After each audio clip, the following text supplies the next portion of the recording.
Welcome to the Spotlight Podcast by Pau Pau the Panda. That's him! That's me! Hello, my fellow pandas. Welcome to the Spotlight Podcast. The podcast that gives the spotlight to the awesome friends that we meet, spending time with them, getting to know them, and hopefully learning something and being inspired. Before I introduce them, let me give you a rundown on how I met them. Moving to a new place, especially a new country, can be challenging. You leave your family and friends, so it can be quite lonely at times. For the past decade, I've been part of the Japanese culture community back home. You know, the typical anime fans, cosplayers, idols, and my favorite gacha game whalers. When I moved to Macon, a small town south of Atlanta, I didn't expect to find a similar community. So, in March 2025, I went to the Cherry Blossom Festival and was surprised to discover that it was an anime event, the Isekai Convention. Having never seen cherry blossoms before and hoping to meet new friends, I was thrilled. If you're curious on what happened, you can watch the Macon episode of the Wanderlust show, link in the video description. Check that below. At the convention, I met a lot of people from the Middle Georgia Cosplayers (MGC) community, and our guests for today, Cappi and Rachel, are the moderators of that community. So, can you introduce yourselves to our fellow pandas? Hi, I'm Cappi from Cappi and Rachel's Cosplays. I'm one of the moderators and one of the creators of the Middle Georgia Cosplayers. Hi, I'm Rachel of Golden Spirit Cosplay. I am one of the moderators for Middle Georgia Cosplay. Okay, so moving on. In this episode, we're talking about probably the most popular phrase, but also the most misinterpreted in the community. Cosplay is for everyone! But we're starting more into the relationship between you and cosplay. So after the introductions that we just did, we connect it to cosplay. I understand that cosplay is very broad.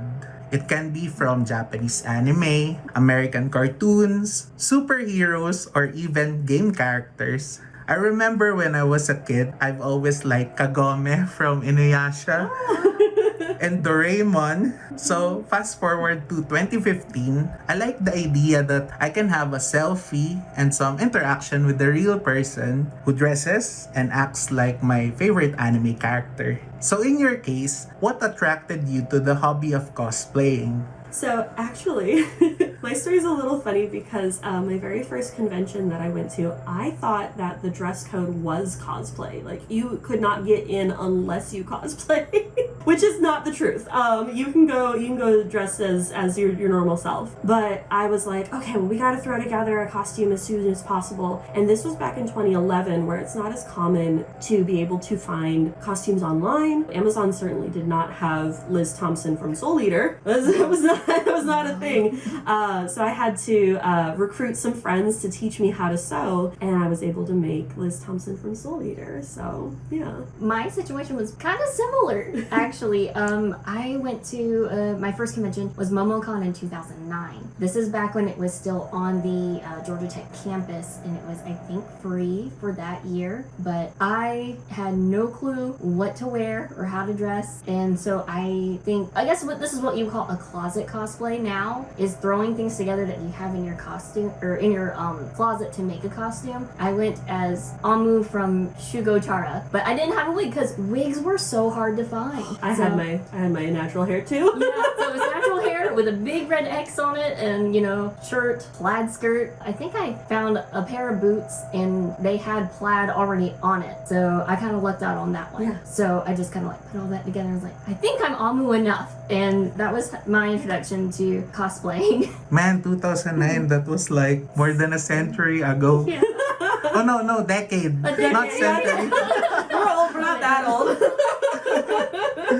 Okay, so most media consumers today are the Gen Z and Millennials generation who are highly engaged with cosplay-related content. To stay relevant, many creators now incorporate cosplay, often through NSFW work. Unless you're already well-known, it's harder to gain support without it than it was a decade ago, not a century ago.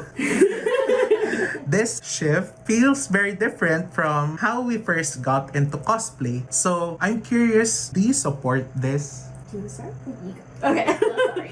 I am of the opinion that as long as you are not hurting anybody with your cosplay, you can cosplay the way that you want to. So if you are cosplaying an adult character and doing not safe for work kind of work with that, that's not hurting anybody. And I think that there is a line at conventions where we're trying to find a balance between having safe for work and not safe for work content available to the public at conventions. Because most of these events are all ages events, and so we have to consider all ages, you know, all of the little ones and all of the adults that are wanting to have fun in various ways. I think one of the ways that a lot of conventions have kind of adapted to this new wave of like not safe for work content is that they have readied spaces or readied times that you are welcome and encouraged to wear the sexy cosplay in order to make it a safe place, not only any of the kiddos that come, but also a safe place for anybody that is doing more not safe for work content. So that's just kind of my opinion on that. So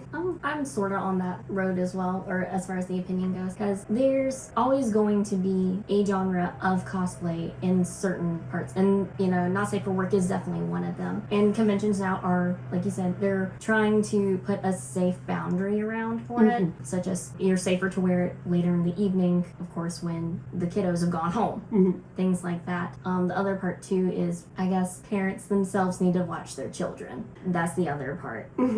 Like, I do support it. It's definitely something that has a very fine line that has to be watched. And then those that do have younger children, to be watching out for those as well, because cosplay is such a large part of the community and it's accessible to pretty much everyone on the internet. Definitely gotta look out for those. But I very much support it where it's appropriate. yeah. Again, you're not hurting anybody. You're fine. Yeah. Okay, so moving on. That's a very deep answer. Anyway, back in the Philippines, my home country, most people in the early 2010s started with either a character wearing a seifuku, like Kagome from Inuyasha, right? League of Legends champions, or Love Live characters. So I'm curious, what was your first ever cosplay and how did you decide, oh, I'm gonna cosplay this? Amu. Yeah. My very first one, yeah. Like I said, it was a character I loved. She just had a lot of personality and things that resonated with me. So for me, it's, if I love a character a lot, I want to cosplay that character. She was my very first cosplay. There's something about emulating the people, like the characters that you love, and you're like, I get to not only put on their cool outfit, but I get to put on their personality. Put on their personality for a second too. So that's really, really nice. At the time, it was not even at the time. I still am really into Soul Eater. So I was like, since I can't get a wig really quick, like I was in the middle of nowhere, South Dakota, so like going to Party City to get one of the shiny wigs there was not an option either. So I was like, who can I cosplay that has like my natural hair? And I've got like long brown hair. I've almost always had long brown hair. So I was like almost blondish. So I was like, Liz from Soul Eater. Made perfect sense. So just, again, got some help from friends learning how to sew the top, throw on some jeans, call it a day. So... Okay, so we have something related there. We have a community question from our media friend, Jay Agonoy. What is the most challenging cosplay you did and how were you able to pull it off? Okay. Yeah, you can. All right. I've got two that are tied. They're tied for different reasons, though. The most challenging that I had for myself, as opposed to a group cosplay, was Devil Homura from Puella Magi Madoka Magica, because I had the bright idea that I wanted to make the wings that she has look like they were going straight out of my back, as opposed to having like a corset under my dress that my wings kind of popped into. So I made what was essentially a back brace covered in liquid latex, so it looked like the wings were going straight out of my back, and it was really effective. It was really gross in the best way possible. But it was definitely a challenge. I am more of a sewer than a crafter. That's changed a little bit more since then. So stepping out of my comfort zone to work on that was really difficult. And having a 7-foot wingspan that is sitting on your back and your waist is tricky. So my second one that's the tie is Princess Sakura from Tsubasa Reservoir Chronicles. More people are probably familiar with Cardcaptor Sakura, so it's kind of like the alternate universe grown-up version of Cardcaptor Sakura. It was one of the art pieces that we did a big group with the boys and Tomoyo and Sakura, and I had to make a whole ball gown including petticoat from scratch. I had to make a staff from scratch. And then I had to find ways to make pieces that would incorporate each of the people in the group so that we were one whole unit. Like it was consistent across the board kind of thing, so that it was meant to be, even though most of the costumes were made by each individual person, it was cohesive together. So that was kind of a challenge in and of itself. So, but yeah, what you got? Oh, I kind of have two as well. One of them is probably like my very first big cosplay, and it was Kirishima from My Hero Academia. And that's the funny part. It's a shirtless dude. And I'm like, how can I gender bend this, and how would I want to design the shirt? I also was never really big on wigs either. Don't like wigs. They're a whole nother ballgame. They're a whole nother ballgame. But yeah, so I ended up learning how to spike a wig. That was interesting. I had to start over twice, but it happens. You can wash out everything and restart over on that. So I was proud of the wig with that one. And then the shirt was my first time from scratch making a pattern. And not only that, I was working with elastic leather, which is one of those unforgiving fabrics because as soon as you punch a hole in it, there's no going back. It's game over. It's game over. So that, I was very proud of that one. And then also working with foam. Materials count, guys. Make sure you are choosing the right materials, because I used EVA floor mats for parts of his gear. Yeah, not fun, but it was effective. I did what I could. It looks Not good. fun, but thank you. And then the other one is Blinky for my Shizuku cosplay. I had made this twice. So the one that you'll probably see is my most recent one. This is Blinky 2.0. The first time I made him, I bought an Easter egg and I painted it, and I hot glued a lot of stuff that didn't work out. So I ended up eventually learning, being more on the craftier side, how to work with EVA foam and like build a pattern from scratch and gluing and things like that. So that was very complex, but it was a lot of fun. I was very proud of that one. Again, looks good. Oh, thank So, you. I really like your Blinky cosplay. Thank you. When I met her in Cherry Blossom Festival, it was her cosplay. Yeah. Shizuku from Hunter x Hunter, right? Yeah. Okay, so another related question. Let's say that you're the average Gen Z teenager hooked into social media, and now you're planning to explore the cosplay industry. You're stuck between two characters and you have to choose only one. Either your favorite character from a niche anime or a character that looks somewhat exactly like you from a very popular show. So what would you choose? On a personal level, I'm a niche character person. That's what I was gonna say. Yeah. If a character is one that I truly resonate with, I'm going with that character.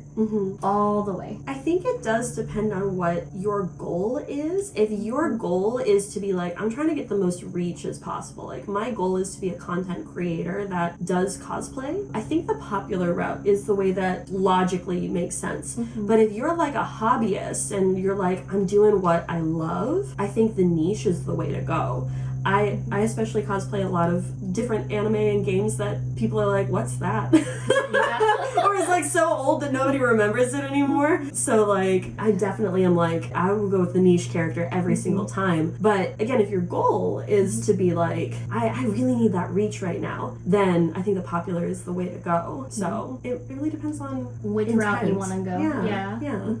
Okay, I'm not so sure if you know Alodia Goshengfell. No, I'm not familiar. Okay, so she's recognized globally as the queen of cosplay. Oh. I've worked with her multiple times, and she was actually our first ever interview as event media. Oh, very cool. That makes a lot of people think that she's this cosplayer that I look up to the most. However, that's not true. It was catchphrase. When we first met, she wasn't even in cosplay. She is part of the organizers of the biggest League of Legends event in Southeast Asia. Oh, cool. And she gave us our first ever media project. Later, when I witnessed her cosplay and how she works, she gained my respect and admiration. So I'm curious if you have to name just a single cosplayer that you look up to in the community, who would it be? Am I allowed to do to local versus like international? Yeah, Okay, definitely. cool. Feel free. Because like, yeah, if I can only name one, it's gotta be Kamui Cosplay. The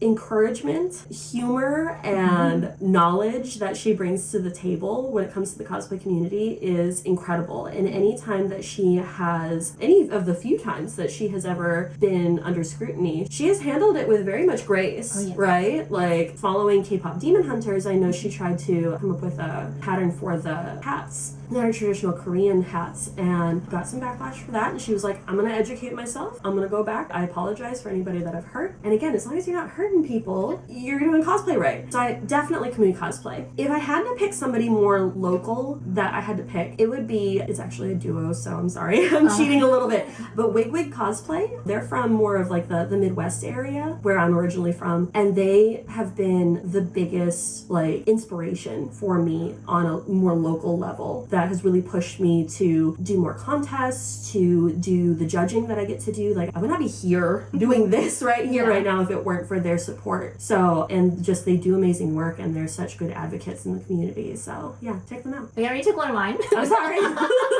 I'm sorry. I love Kamui. That was like one of the biggest things. I guess for me, like the other person for, I guess, local, Yaya Han. It's crazy. I remember meeting her back in 2009. And even then, I didn't know how big of an influence she was. But she has brought the cosplay world to the public.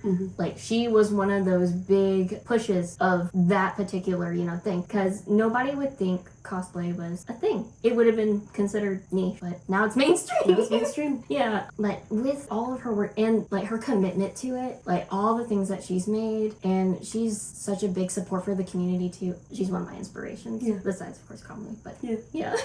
Okay, so we're done with the cosplayers. Now, let's move towards the topic of anime conventions. I've attended hundreds of conventions back in the Philippines, but my favorite anime convention experience was my first ever outside of the Philippines, which is ALA 2020. Very cool.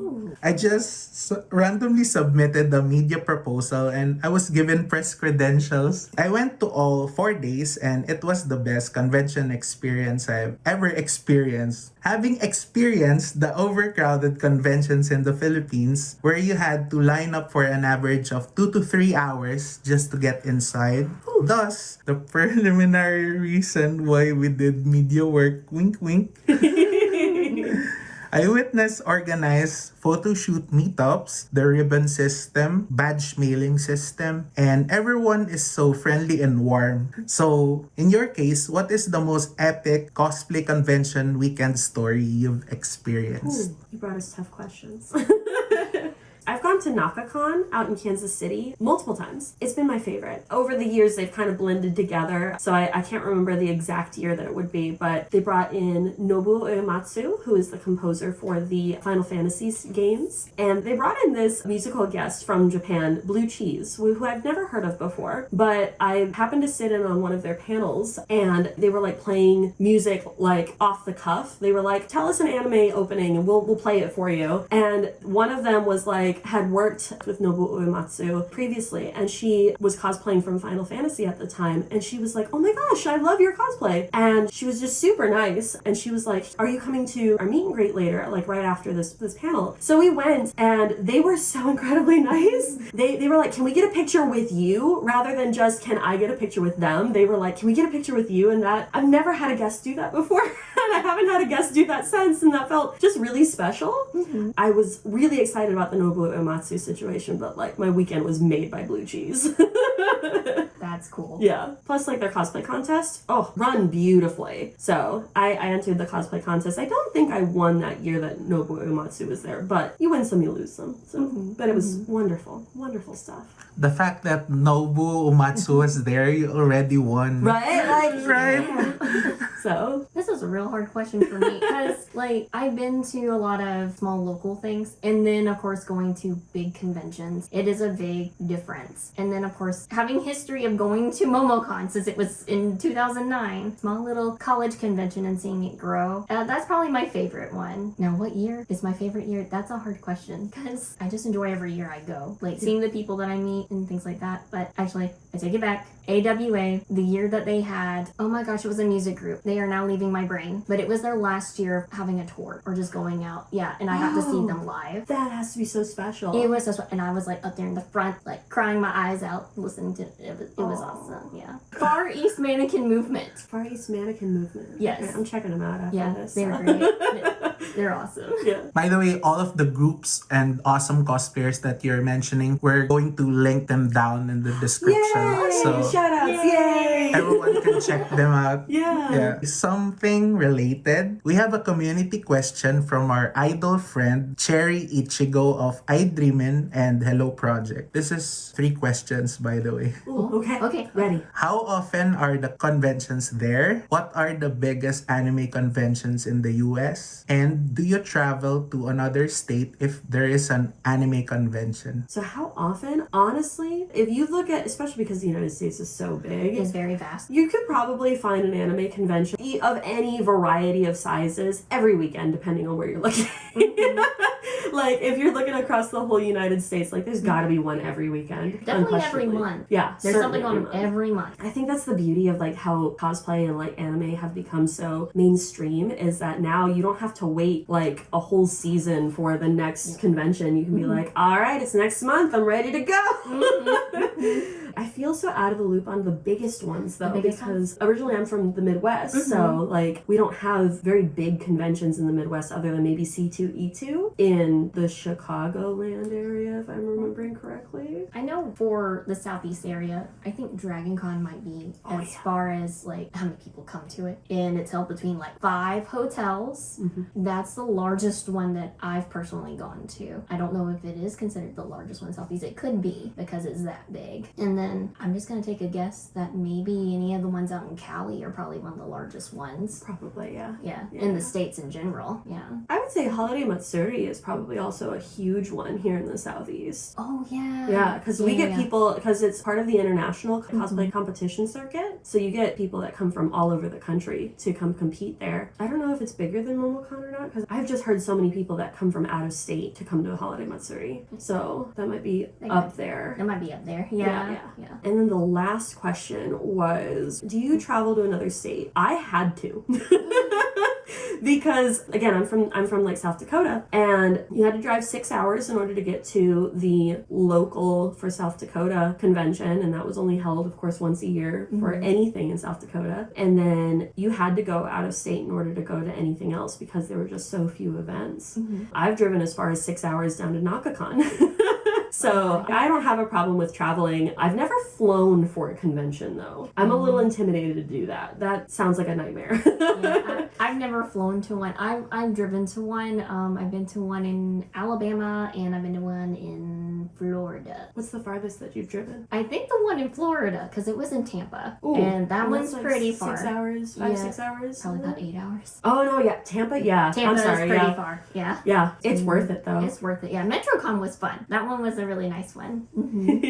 Okay, so related to that, for most people, budget and time limits how they spend on their hobbies. Like, for example, especially when the convention is out of state, right? Where you need to drive for 8 hours, 6 hours, or even fly. This isn't any different with cosplaying. I've always wanted to combine 2 of my hobbies, which is the cosplay industry and traveling. Just like in the Philippines, the Extreme Moments, an invite-only event where a group of cosplayers, photographers, and assistants rent out a remarkable venue and hold a photo shoot event on it. For example, they once rented an isolated island to shoot Cancol. I've always dreamt of making a cosplay-themed film. That was like my cosplay-related goal back in the days. Like, imagine the plot of Cinderella, but instead of a masquerade ball, it would be like a cosplay convention scene or something.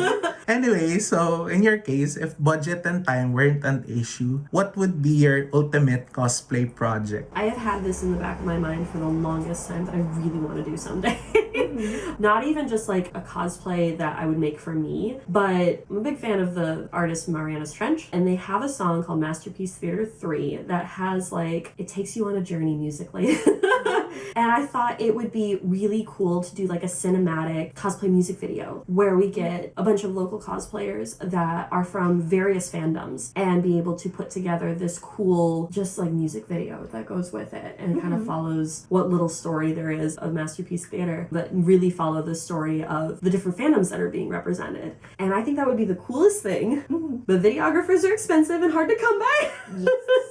And have you ever tried to get a bunch of nerds together for a small event? That's hard. Getting people together on time is hard. So like budget and time would be the deciding factor on that. But I want to do it so bad. I've wanted to do it for years. So And the question is, if any of that was not an issue, correct? right, like Okay. you had all the money in the world all the time, what would you do? A lot of Pokemon cosplays, like Gajinkas. This is my most nerdy thing, is like, I love Pokemon so much, I want to be a Gajinka of so many of my favorite Pokemon. I just have like so many of them.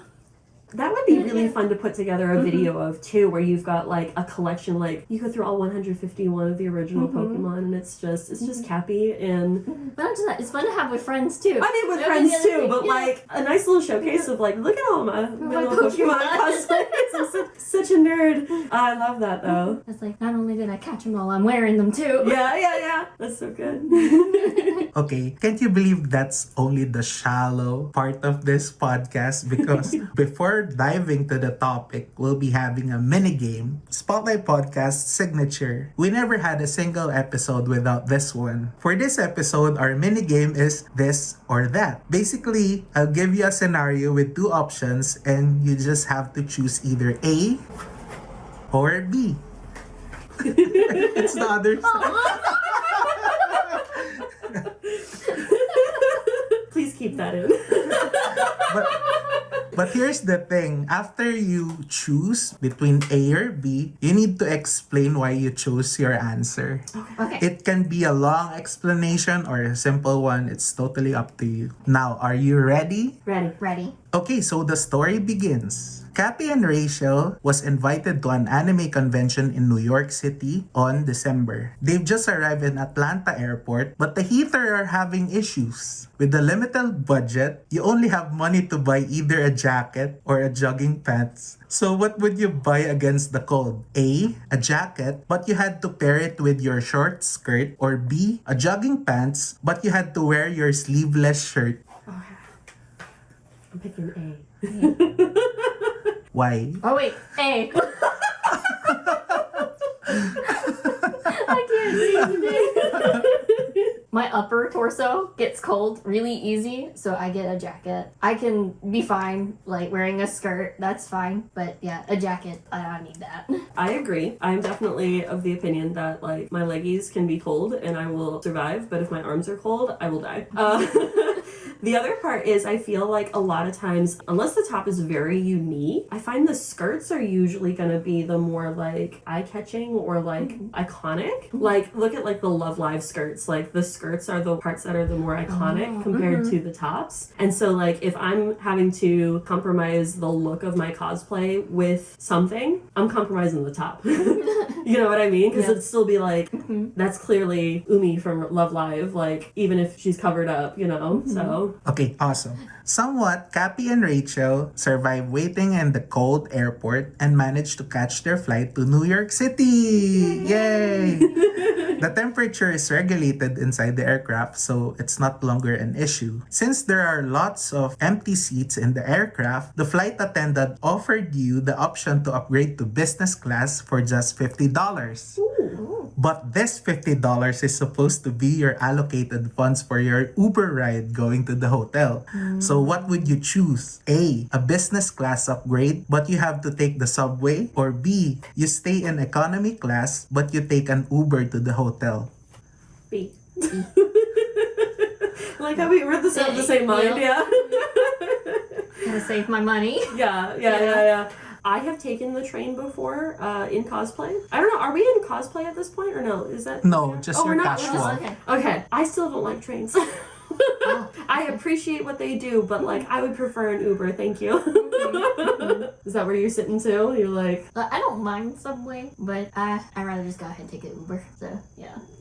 a little more private. No more private, yes. Yeah. Okay, so everything is going great. And little did you know, you've arrived at your hotel in New York City. Now you're both hungry from the long journey and deciding where to eat. So where would you have dinner? A luxury dinner buffet at the hotel's 1-star Michelin restaurant. Or B, some street food with local performers at Midtown Manhattan. Ooh, that's a tougher one. So luxury buffet versus street food. We're of the same mind Street again. food. Street food. Street food. There's something about like getting to appreciate the culture of where you're at. Immerse yourself Immerse in it. yourself. Yeah. Yeah. Mhm. Like I can go to a fancy restaurant anywhere, but I can't get street food with like local performers just anywhere, you know? Like that's unique. After dinner and a good night's rest, it's finally the big day. It's your guesting day at the convention and you wake up early. You arrive at the event lounge and waited for your stage time. However, when it's time to get up there, someone calls you, but as you turn around, part of your cosplay weapon catches on something and breaks off. So, what would you do? A, you try to fix it but the crowd has to wait for 5 minutes. Or B, you leave the cosplay weapon and just go on with it.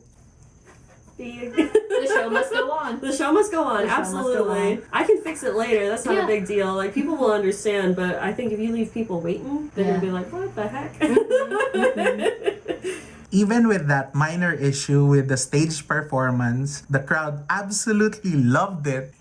You can see a lot of people lining up and patiently waiting at the meet and greet area. However, the event staff failed to limit the number of people and you only have an hour assigned to the program. So, what would you suggest to the organizers? A, you meet everyone but the interaction is only a photo and accepting gifts. Or B, you interact with each fan for 1 full minute but there's a cutoff.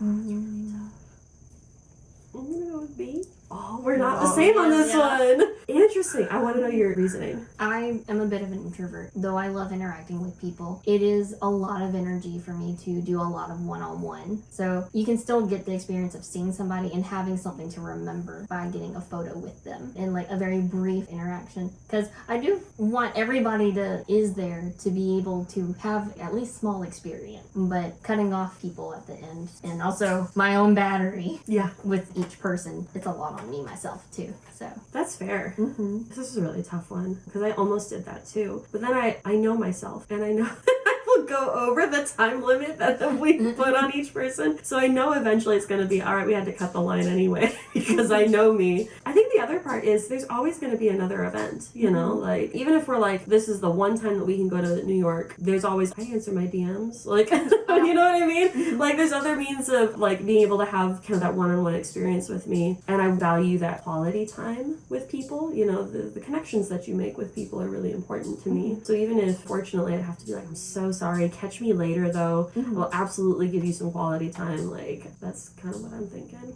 Which is a valid point too. Yeah, Yes, no, they're both really yeah. good options. Like that's a tough, the It is a toughest very one tough yet. one. Yeah. I can tell you right now, you're really, really lucky because your fans are so understanding and supportive. Thus, the meet and greet program concluded in a positive note. Now, the organizer surprised you with complimentary tickets to an exclusive VIP tour of Manhattan. However, you have to choose only one of the two options. So, what would you pick? A 30-minute evening helicopter ride in downtown Manhattan. Or B, a 2-hour evening cruise with dinner around the Hudson River. That was an easy one for me. It said food, I'm not gonna lie. You said helicopter and I said Yeah, and you hate flying, right? Earlier. After that tiring day, you touchdown in your hotel and called it a day. The next day, you wake up exhausted, a little bit sick, and it feels like your body wants to sleep for another 10 hours. But you have a panel in the morning at the main stage with other special guests in 2 hours. You have a couple of options in the hotel room, so what would you choose? A freshly brewed hot black tea made by the hotel staff, or B, an iced coffee from the coffee place across the street. You were ready. I was not ready. I'm gonna go with A. With I love me some tea. I'm tea over coffee every day. I like iced coffee. You got some caffeine kick from that drink and you feel energized to do the panel. So everything is going well until you reach the Q&A portion of the panel. A heated con-goer challenges you and insists you're wrong. There are lots of people waiting for their turn. Now with the limited time of the segment, how would you deal with this? A. You agree to disagree and quickly move on to the next question? Or B. You try to convince them but not everyone is given the chance to ask? Definitely agree to disagree and keep on keeping on. Yeah. So keep the show going, right? Right. Yep. Show must go on. Well, even with that isolated incident with that con-goer, you guys are lucky. The panel was a blockbuster. You don't have anything in your schedule in the afternoon, but as special guests, you're still free to roam around and enjoy the event like con-goers. You've decided to switch to casual clothes just to keep it easy. So what would you prefer doing? A. You shop until you drop at the merchandise and artist alley, or B. You stand at the front row of your favorite Japanese artist concert? B. The experience. Yeah, it's about the experience. So the question is, who is that favorite Japanese artist? Oh, that's a hard question. Anything in mind? I have several like favorites that I like to see. Now I have to think about which one I want to see. I guess having an artist come overseas is a bit harder to catch a ticket to, or like going to see them in general. So I'd rather get that experience because merch is always available. Yeah. Yeah. You reach out to them after the con too. And Yeah. You're like, I got your card. I'll reach out later. Yeah. Yep. I think Otto. Yeah, I haven't seen an Otto concert. Oh. Although you can't really see her in person. I love her music. If I could see Yui in concert, that'd be good. It's Love amazing. Yui. Gardelia too.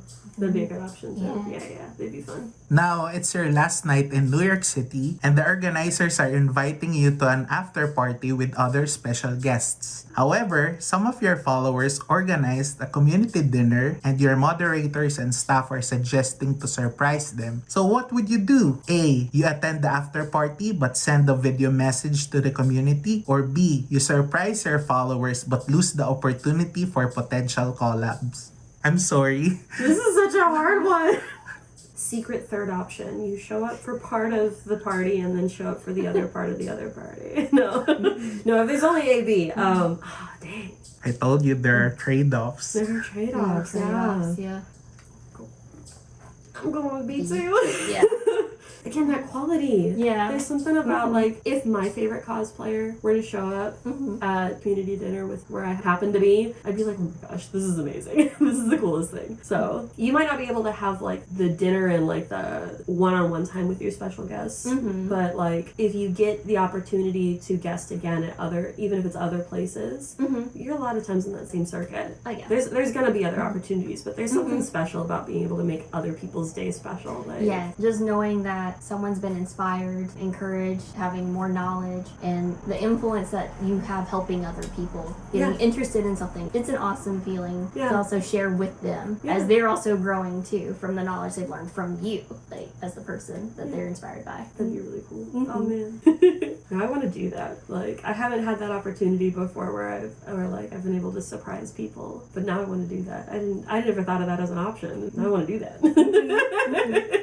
After your last day, you catch some Z's and you wake up just in time to prepare for your flight home. The event guesting was a big success, your fans are happy, and the organizers sent you their interest to invite you again on their next event. So that's it for our minigame! Yay! Anyway, my fellow pandas, if you have minigame suggestions, please feel free to comment down below and we'll consider it. Now, time to dive into the deeper topics of cosplay. A while ago, it was all about your cosplay experiences all throughout the years. And now, we're focusing on cosplay itself. In my decade-long interaction with the cosplay scene, I've been hearing a lot of people wanting to try cosplaying. thing. They either want to feel how to become their favorite characters, to make other people smile, or because they're just into fashion. However, let's say about 9 out of 10 people that I've heard say that don't know how to start.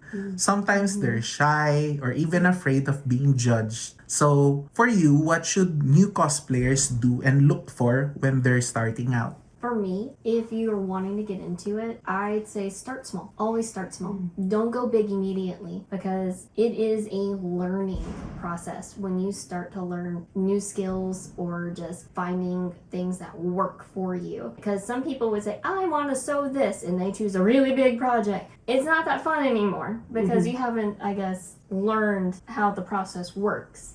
So unless you are already experienced, then it's probably not that bad. Right. But if you are starting out and very, very new to it, start small. And that's okay to start small. Heck, this is a small cosplay here. It's a, t-shirt, hair, not even wearing a wig, but you're the character. Yeah. Yeah. So always start small. Then kind of ease in a little bit more with what you want to learn and what route you want to go with. Do you want to sew? Start a small sewing project. Want to try and craft?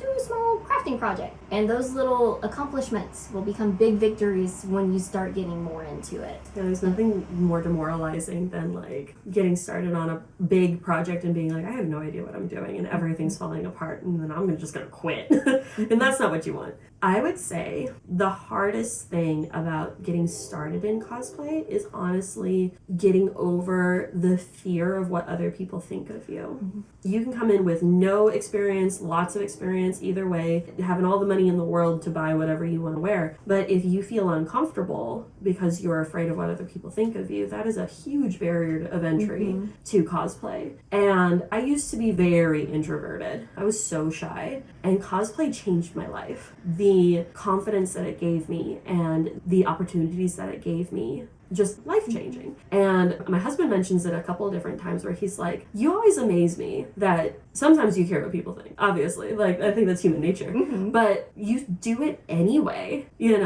My advice to you is do it anyway. Do it scared. Yeah. Do it scared is a great phrase. Do it scared. Yeah. Just pull a Shia LaBeouf. Just do it. Just do it. Because you start to get a little confidence once you put yourself in the shoes of the character that you're in. That was me with Kirishima. Yeah. Because he was everything I wish I could be. Yeah. And as soon as I got into that, I was like, I have confidence now. Yeah. I feel very manly, that kind of thing. You start to get that strength and confidence once you put on the costume. That's why cosplay is more than just putting on a costume. It's a whole experience. Even if you don't act, just being able to be I am the character for a moment is a unique experience. And that's why cosplay is so unique compared to just the fashion industry, right? If it was about just an outfit, people would just be doing fashion. But it's different. Yeah. We have a community question from our media friend, Romeo and Encisa Jr. of Moonstruck Creatives. What are some mistakes you've made and learned from the hard way? And what do you think new cosplayers should watch out for so that they won't go through those struggles? Research. Do research. I'm one of those people I will look into it. Because the first time I worked on a crafting one, I realized real quick, these aren't the materials I need. These are way worse than what I needed. Definitely do a lot of research. Because my biggest thing I learned the hard way is sometimes a material is better than another one if you know what it can do and what purpose you're using it for. So definitely do a lot of research. Learn a lot about the products or materials that you're working with. And it will help you out in the long run. Because nothing's worse than getting something and you're wanting to make a project and realize, oh, this is not the right material, or oh, this is way heavier than I thought it was going to be once you have your end project, or things like fabric, not sewing because you weren't sure how to set up your machines and stuff. So there's a lot of knowledge out there that you can look for to learn how to work with materials. So yes, don't go in without any information of what you're using, because that thing you learn the hard way real quick. That's not going to work if you don't know how to use it. I'm trying to figure out what the best answer for this is, because I don't want to be I don't make mistakes. Because it's so not true. But I think the biggest mistake that I have made a very big point of avoiding making is, again, the don't harm others in cosplay. Have fun, do you, but do everything in your power to make sure that you are not harming anybody. I spent years avoiding cosplaying Katara from Avatar The Last Airbender because she's a person of color. She is inspired by Inuit tribes. And so I felt like, oh my gosh, maybe I can't cosplay her because I'm white, you know, like, but I did a ton of research into how fashion in Inuit tribes really works and how that kind of translates into the Avatar The Last Airbender thing. So I tried to make her as real as possible. And I think even just the fact that I spent so much time appreciating that culture, because it's about appreciation, not appropriation, right? I felt more confident in being able to cosplay her because I was like, you know what? I feel like I have a lot of answers when people have questions about like, hey, why did you choose this as opposed to, because I've got like different elements that are not for beat what's in the show, but I added some different things that are like, the necklace is a little different, there's like a little toggle that is like bone and things like that, so that I could try and make it as real life as possible, and I can answer questions about like, hey, this is actually inspired by living people. You know what I mean? And so I felt way more confident having done the research, like you said, in a little different way. Yeah. And I think there's a lot of people that find themselves in trouble when it comes to cosplay because they don't do their research. They don't think about very real impact that they have, that their costuming has on real life people. And so that would be my big takeaway. It's a mistake that I have not personally made, but I went out of my way to make sure that I would not make that mistake, you know? So I've mentioned cosplays for everyone in the beginning of this episode. I want to ask your thoughts about it because I think some people are given false expectations about it. Let's have an example. I once met a plus size cosplayer. She asked me if it's a good idea to cosplay her favorite character. I told her, sure. I mean, at the end of the day, cosplay is for everyone. So she did. However, after the event, she got sad because her photos online had less likes and comments than other cosplayers who cosplayed the same character. To make it worse, there were body shaming comments too. It negatively affected her mental health for a while, and as far as I know, she never cosplayed again. So, given that story, what do you think is the meaning of cosplays for everyone, and what should the expectation be? I believe cosplay's for everyone because you do it for you. It's something that you would resonate with. You don't do it for other people. So anyone can cosplay anything that they want as long as it's not hurting other people because you're doing it for yourself. I think the only thing that can stop you from cosplaying is really yourself. Like, do not let other people try to bully you out of cosplaying. Anybody can cosplay. Any person, any physical shape, any ability level, any gender, any age, all of the above. That is what cosplay is for everybody means, is that we should not be bullying people out of doing something that they love. You know, this is a passion project.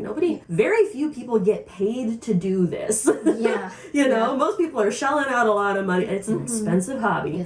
Even if you're not making it from scratch, it's still an expensive hobby. And how dare anybody try to tell you that you can't do that because of XYZ? How dare they? Yeah. You know? And so that is what I mean when I say cosplay is for everyone. Is the only thing that can stop you is yourself. You know? Again, do it scared. You know? People are going to say things because people can be mean. But people are going to say those things whether you cosplay or not. You know? They'll have an opinion and you can say, you know what? I'm going to keep doing what I love regardless of what you think. You know? And I think that's amazing. And I know the numbers game, that's hard. Yeah. It is, as somebody that has been cosplaying for 14 years now, I have been chasing that number high for the longest time. It's very disheartening sometimes to be like, I don't get the same numbers that other people do. What am I doing wrong? And it's not about the numbers. It's about how you feel doing the thing that you love. And that's in the age of everything is content now. That is really hard to hold on to. So please hold on to that. Something related to it, aside from body shaming, like the example earlier, there could be racism based on skin tone difference between the cosplayer and the character, like you've mentioned earlier, homophobia towards gender bending and cross-dressing, gatekeeping, harassment, and in some rare cases, even ageism. So what do you think is the best way to deal with different types of toxicity? I wish it was as simple as don't let it get to you. Yeah. But let's be real, like, we are people with feelings, and they're gonna get hurt sometimes. But you can't let those people win. No. You know? At the end of the day, they don't win a lot if you give up cosplaying. They get that feeling of like, yeah, I haven't seen that person online, I did good. That's a really sucky way to feel. Like, that's not a good person. No. Don't let them win, you know? Like, and I wish it was that easy to just say that. As somebody that, like, I'm very privileged, honestly. Like, I am a relatively skinny white girl. I'm very privileged, and I see the way that marginalized people are treated in the cosplay community, and it breaks my heart. Like, you are a marginalized person too, aren't you? I guess so. Technically. I'm still. That's a hard question to answer, I guess, because I am half. Like you said, it's one of those things where it's easier said than done. Saying, you know, don't let it get to you, because there are times where you'll post something that you love and then you feel shot down because somebody said something of a negative, you know, thing like that. I guess it's learning not to let the peer pressure get to you. It's not as easy to learn, but you'll start to overcome, because there will be people saying bad things all the time, degrading and things like that, but people will find something. They'll find something to say. Yeah. I guess the other part too is if you have somebody that supports you, look to them. Yeah, because you always have somebody that will be there supporting you. Yeah, I know that the bad things that are said are the loudest in our brains, but there are so many more people that are in your corner than you think. They might be quiet, but they are the majority. Surround yourself with those kinds of people. Yes. Do more group cosplays. Yes. Because there's nothing more uplifting than doing a group cosplay with the people that you love and care about, and like you get to share that experience together. And like, even if somebody does say something, you're like, forget you. I did this amazing thing with my friends, and you cannot take that away from me. So I do recommend doing that. I think that's incredibly helpful. Definitely do what you need to stay safe, though. If you need to take a break from cosplay, don't ever let somebody bully you out of what you love. But if you need a break for your mental health, take it. Yes. Your followers, your numbers, all that stuff, they can wait. You are the most important thing when it comes to cosplay. Your passion, your personal health, you know, your mental health, all of that is very important. And if you want to take a break for that, that's absolutely fine. And like I said, to be honest, numbers don't matter. Comments don't really matter. Things like that. That's kind of my take on it. Again, they're bad people. We don't care about them. They don't exist. They're over there in their little corner. Nobody's, you know, gonna be worried about that. Stay true to yourself. Be brave. And surround yourself with people that do support you. Yeah. Yeah. Absolutely. Because it's already a big leap that you did something for you already in a cosplay. Yeah. It's already a big leap. Yeah. Absolutely. I actually experienced the same thing in the content creation space. And I have two things that I have in mind every time I see comments like that. Number one is, with every negative comment, there are 5 people there that wants me or wants my content or appreciates me. Then the next one is, okay, I'm gonna post this video as long as there's a single person in the world that watched it, enjoyed it, I'm good with it. Yeah, that's a good. really good way to look at that. Yeah. So yeah. I love that. We have a community question from our cosplayer friend, my dear friend Moa Chan. What's one misconception Americans, specifically Americans, have about cosplayers that you wish you could correct? I think as far as misconceptions, the ones that's most common for me that I hear is, oh, cosplay's for children, that's for kids, or, oh, you cosplay, so you do adult stuff. Those are the 2 biggest ones, because oftentimes when people hear about cosplay, they're like, oh, you put on costumes and things, you know, I thought kids did that. That's something children would do, like Halloween and things like that. But no, cosplay's for everybody. You can do whatever you want, as long as you're not hurting anybody. It's for fun. And then the other one too is, oh, you do adult content wearing costumes. It's like, no, not everybody that does cosplay is doing that. There's a whole sub for that, but not everyone that is an adult that's doing it is doing it for that kind of view. Yeah. Again, we're doing it for ourselves because we're doing it for fun. Yeah. Yeah. I think, as somebody that's frequently in the competition community, Americans have a very different view of re-wearing cosplays compared to overseas. I've heard from quite a few different overseas cosplayers where they're like, sandbagging's a non-issue for us. Like, unless you're in the international circuit where they're like, this has to be a unique one for this, or you're actually supposed to wear the same costume for multiple of the international competitions, like, sandbagging's not an issue. But American cosplayers are like, all right, well, you wore that cosplay one time, you can't come back to it. You got to move on to the next big thing. Let's go. And if that costume didn't win an award at a previous convention and you try to wear it at another convention because you put a lot of time, money, and passion into that costume, and you were like, I want to see if it can actually win something, people will tear you apart in the American community for re-wearing that. And it's like, oh, sandbagging it can be an issue depending on how it is approached, but I think a lot of people think that sandbagging is what it's not. So okay, so the hobby of cosplaying is deeply social in nature. You're constantly engaging with others, whether at conventions, mini events, or even through cosplay trials, especially when you post it and ask for feedback. Because of this, being part of a community isn't just helpful, it's actually vital and essential to the industry. Now, what do you think are the ways to find a community for someone? Go to Cherry Blossom Festival? Go to Cherry Blossom Go to Cherry Blossom Festival. Festival. Join our Discord. No, just kidding.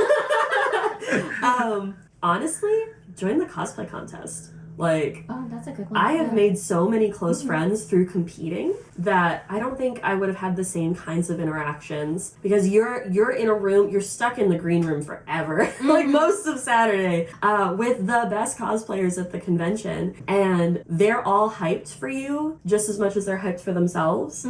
And there's this camaraderie and like knowledge being passed around and excitement and everything that, like, that's what I want from every cosplay community, is what happens in that green room. That's a really good one, though. You're connecting with other people that have a very similar, I guess, what they want to do with cosplay. Yeah. Like, especially if you're a competitive cosplayer, things like that. I guess another thing, too, is, like, for me, finding your local nerd hangouts. Yeah. Like a boba shop that a lot of people go to that's known for nerdy things, or a comic shop, video game shop. You'll end up finding people that have similar interests there every now and then, and you'll be able to connect. And then online's probably the biggest communities. Is, sometimes you just gotta search for it if you're really trying to find it. Like, I didn't even know there were so many in Atlanta until I started looking at Facebook. I'm like, oh my gosh, there's so many groups in Atlanta. I think the big thing is you cannot be a lurker in these spaces. You've got to put yourself out there. You gotta put yourself out there. Even if you're introverted, even if you're very shy, if you want to be part of a community, you got to step up. You got to introduce yourself, put yourself out there. Even if you're like, I'm not the social butterfly of the group, putting out content that is quality and knowledgeable and like what people are needing and wanting to talk about. Even if you're like, I've put it out there and I'm going to leave it there, there's still community to be built around that too. So even if you're like, I don't want to be the social butterfly, but I want to be part of a community, putting yourself out there even in that kind of capacity is really good too. But you gotta do it. You can't be a lurker. It doesn't work that way. Okay, so we believe that cosplay is for everyone. Do you agree? Yes. But not all communities are for everyone. Yes. Each community has their own set of rules and culture. When trying to engage with an unfamiliar community, it's important to approach with awareness and respect. When someone jumps in without consideration, it can easily come across as disrespectful, even if that's not your intention. Now, what do you think are the most common rules involved in a community within the cosplay industry? And how do you suggest someone to start engaging? First, cosplay is not consent. Yes. No matter what you wear, you do not deserve to be harassed. You do not deserve to be assaulted. You do not deserve to have any kind of untoward behavior towards you just because you decided to put on a short skirt or something sexy. I don't care what you wear. You don't deserve that kind of stuff. So, first of all, don't be weird. Yeah. Don't be weird. And by that I mean like that's really normal, like societal, like even outside of cosplay stuff, like just follow normal societal conventions. Like don't be weird. I think the other thing is that like gauge the interest of the cosplayer if they are interested in communicating in character or not, because not every cosplayer wants to be like somebody comes up to Kirishima and is like a Bakugo especially. Kirishima and is like immediately in character and you're like, whoa, I didn't ask for this. Because not everybody is like in the acting side of cosplay, like the play side of cosplay. Some people are more like, I just like the costumes, or like I just want to be my character and feel cool for a second. Like yeah, cosplay's not consent. Don't be weird. Engage that. You know, because some people will absolutely be like, oh, yes, let's do in character stuff. But like, there's nothing weird about asking like, hey, do you do in character like interactions? I know that feels awkward to say, but I'd so much rather that somebody ask me like, do you do in character interactions, versus just immediately be like in your face, super excited, like, oh my gosh, it's you, like Water Tribe, and I'm like, Water Tribe. Pretty much what she said. Very much like, please ask. Don't take pictures without consent either. That too, yeah. Like, you're gonna get a better picture if you just ask, you know? Because we want to look pretty for your camera if we're up to it. Right. Yeah. Don't be weird. Yeah. Okay, we're going back to costumes. We have a community question from our idol friend Cess from Hoshizora and Hello Project. 2 questions, by the way. What do you think makes American cosplayers unique from the rest of the cosplayers around the world? And are cosplayers that craft their own costumes better than cosplayers who just buy pre-made costumes or commission someone? Ooh. So the second half of the question, I don't think that somebody that makes their cosplay is better. Now, they may have more skills. Now, this only really plays a part more for the competitive side of cosplay. If you are competing, you would want to have, the skills to create your own. But people that buy pre-made, commission someone to make something, that doesn't make you any better. I just think, for me personally, it's cosplay's for everyone and it's for fun. It's not to be better than anyone else. You can learn from each other on skills and things that you want to learn, but creating from scratch is more of a competitive cosplayer. Competitive cosplay is its own side thing, but cosplaying in general, having one thing or the other, you're not better than another person because you're enjoying it. That's the main thing. You want to enjoy it. I think if you're gonna try and like put a rating scale on the quality of cosplayers, to, like on that level, who's having the most fun? Because sometimes it's not the person making their own cosplay. Pain and tears, it's not that fun. Sometimes it's not that fun. We have our moments, but like again, the 2 rules of cosplay: have fun, don't hurt anybody. Like as long as you're following that, you're a great cosplayer in my eyes. You know, I think there's always room for improvement, because I think even those that buy their costumes, like there's still a level of skill involved, because sometimes you have to make adjustments to the costume, sometimes you add like personal flair, makeup, sometimes I gotta get into hairstyling even if I don't have a wig. So there's a certain level of skill that you still need, no matter if you're a competitive cosplayer that makes everything from scratch or somebody that bought their costume off of Amazon. So, and there's always ways to improve. And I think especially if you were to take somebody that just bought their costume, like that person may someday decide, I'm gonna be the next Yaya Han, you know? Like I'm gonna make everything from scratch from here on out. So like telling them that they're not a real cosplayer because of XYZ reason, you're no better than those people that are like, you're too fat to cosplay, or you're the wrong color or whatever. Like you're no better than them. So what makes an American cosplayer unique from the rest of the cosplayers? That's a really hard question. That's a hard question. My instinct is to say we're not unique. But I don't know, I feel like America as a country is unique in its diversity. And so that's what I really love when I look at the American community, is I see a lot of people from various ethnicities that will put their own spin on the character, and I love that. Like, there's nothing wrong with being like, I'm going to be exactly the same as that character, just in my own skin tone. Don't get me wrong. But, oh man. The flair that they do, just to change it up. Something to make it more unique to them, like, and being able to like celebrate their own ethnicities and their own culture and things like that. that through cosplay, that's so cool. That's so cool. And like same with people who make adjustments based on ability level, right? Oh, yeah. Like I've seen, or even comfort level. Even if we've got this like able-bodied people, but they're like, I've seen hijabi cosplayers that where they wear the hijab, you know what I'm talking about? Yes, But they'll adjust. They'll take like what would be maybe a almost sexy character, but make them more modest. Thank you. I was like, what's the word I'm looking for? Make them more modest, and it's still an amazing cosplay. Like it's so cool. I think that's that diversity that comes from the inherent diversity of America. I think so too. I don't think I've seen. Well, again, I don't really know much on the internet because I do get on the internet, but I don't see all the internet. But I am very much in the American.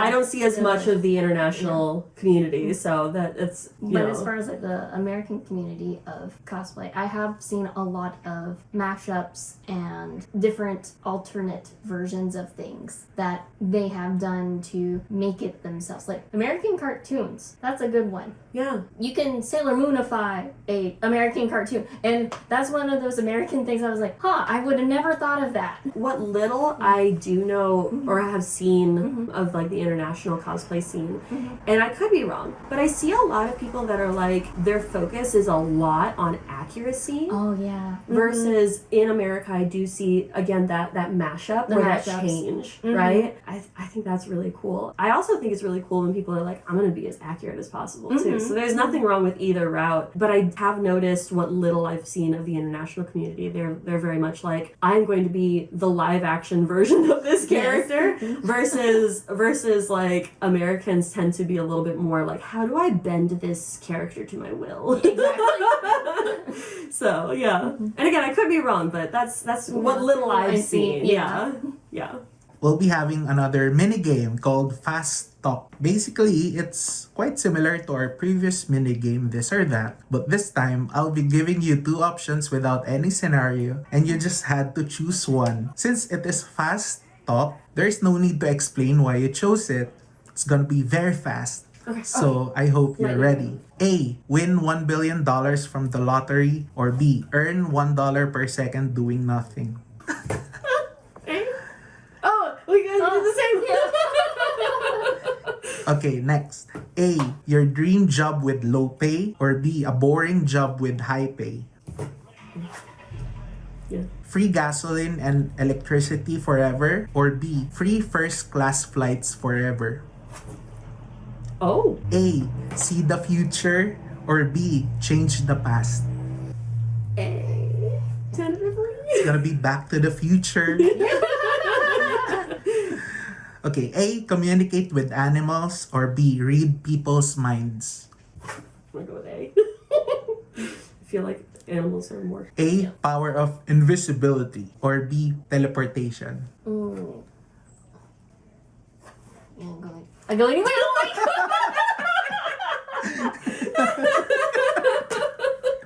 A. Never watch anime again. Or B. Never cosplay ever again. Really? Yeah. Okay. That's what got me into it. Yeah. A. Be trapped in a deserted island forever. Or B. Lose all your friends and memories. In the history of this podcast, no one has ever answered B on that question. Interesting. They're precious. Precious. They are precious. Yeah. They would choose to be trapped in a deserted island as long as they keep the memories of their friends. Yeah. Keeps you going. A. Have a perfectly accurate costume. Or B. Act exactly like the character. More of a costumer than a An actor. actor. A. Bring your favorite character to life. Or B. Live in their own world. You're gonna bring them to a messy world, okay? A. The best seats plus exclusive meet and greet with your idol. Or B. $2,000 to spend for Artist Alley and anime merch. That's $2,000. You gotta think about it. Yeah. A. Work from home. Or B. Free lunch at the office every day. A. Unlimited unpaid leave, but you can take weeks or even months off. Or B. Paid vacation days, but only up to 2 consecutive days. Okay. A well-planned vacation down to the detail, like how I would do it. Or B. A spontaneous trip where you decide as you go. We're the same. A. Have a singing voice of a Japanese VA. Or B. Have the dance moves of a K-pop idol. Oh no! We're opposites. Yeah. Which means that we can be in a group together. Yes. Yeah. It's funny that you answered 8 because you're cosplaying as a K-pop Voice of an idol. I have no idea if I can dance or not, so I want the dance moves. A. Never have to pay interest again. Or B. Never have to pay taxes again. Okay. A. Live in a luxury city apartment. Or B. Live in a quiet countryside mansion. A. Always arrive 10 minutes early. Or B. Always get 10 extra minutes of sleep. Your girl's got anxiety. A. Win every argument. Or B. Never have to argue again. A. Be able to breathe underwater. Or B. Have wings for flying. Mermaid dreams. Yes. Just keep swimming. Just keep swimming. Those things will get in the way at some point, yeah. So that's it for this Oh, Spotlight Podcast episode. I would like to thank our guests, Cappi and Rachel, for this great opportunity to talk to you about the industry that we all love. This is your host, Pau Pau the Panda, and for our guests, please say your final words and feel free to promote your channels and communities. Then we'll end it there. Again, I'm Rachel of Golden Spirit Cosplay. You can find me really just on Instagram and TikTok as Golden Spirit Cosplay, all one word. And thank you for having me. My name's Cappi. Leave it to me to just lose my train. Again, my name is Cappi of Capricious Cosplay. You can find me on Instagram, and you can also join our Middle Georgia Cosplay group as well on Discord and Facebook. I really don't have any other, I guess, social media other than just Instagram. Yeah. So, yeah, you can find me there. That's probably good, to be honest. Did you want more of the topping? Or... Yes. Thank you.